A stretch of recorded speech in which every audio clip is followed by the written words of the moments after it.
Cheers for bringing me into the Tunnel of Wonders, the Stable of Champions. So last time you said that there's genetic potential in the seeds, right? So if you have a plant that is from small parents, you're not going to get big kids, yeah? Yeah, essentially. What we're trying to do here is recreate science. Okay. So the science has developed the seed. Yeah. The seed has been grown. And then from that seed, we're trying to recreate brothers and sisters from the parent. Okay. So you have the same genetic line going forward. And this is an example here. This is a Szechuan chili from China. Okay. So this is the parent plant. Yep. These are the new shoots.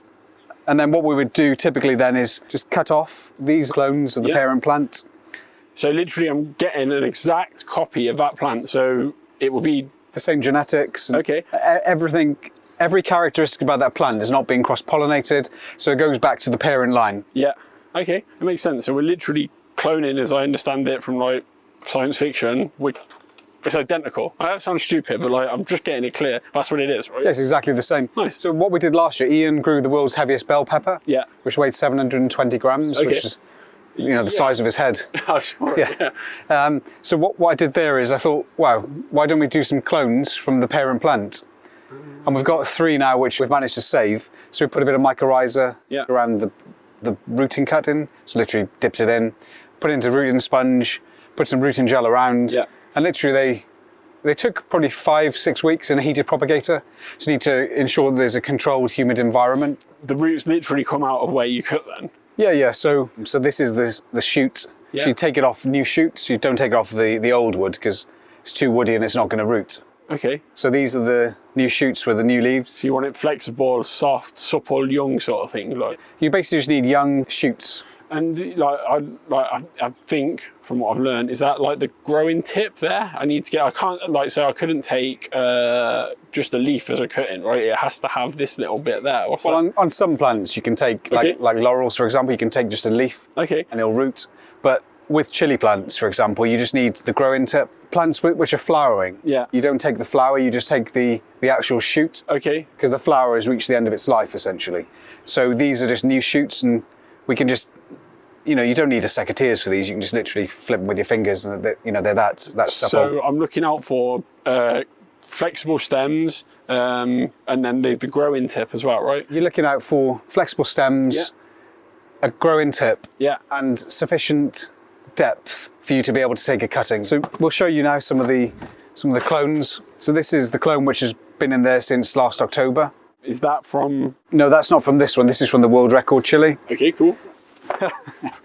What you're actually doing here is you're trying to create the engine for the clone, which is the root system, and hopefully under here we're going to see some healthy roots. Okay. They've just started now, so they're just starting to regrow. You can just see the green shoots regrowing. So I take my cutting.